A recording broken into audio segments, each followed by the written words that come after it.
வந்து dragon juice போட போகிறோம். அதுக்காக டிராகன் ஃப்ரூட்ஸ் எடுத்துக்கிட்டோம். அதை நம்ம ரெண்டாக அரிஞ்சிக்கலாம்.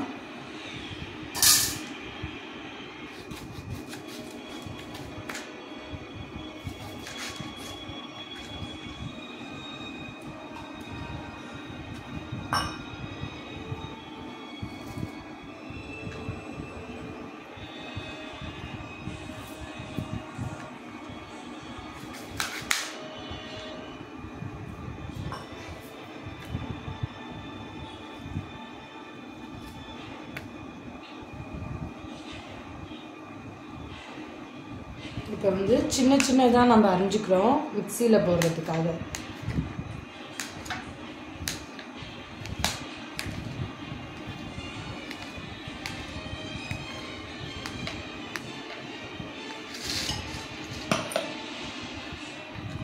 மிக்சியில் நம்ம வந்து டிராகன் ஃப்ரூட்ஸ் எடுத்து போட்டுக்கிறோம். வந்து டிராகன் ஃப்ரூட்ஸை போட்டுக்கிட்டோம். அடுத்தது பால் ஊற்றிக்கிறோம். 1 கப் பால் ஊற்றிக்கிறோம். அடுத்து சுகர் போட்டுக்கிறோம்.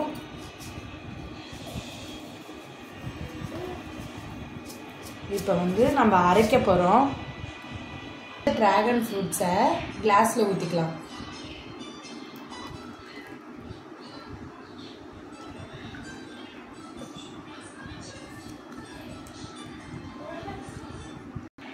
இதேமாரி வீட்டில் இருக்கிற குழந்தைங்களுக்கு செஞ்சு கொடுங்க. வீடியோ பிடிச்சிருந்தா லைக் பண்ணுங்கள், சப்ஸ்கிரைப் பண்ணுங்கள்.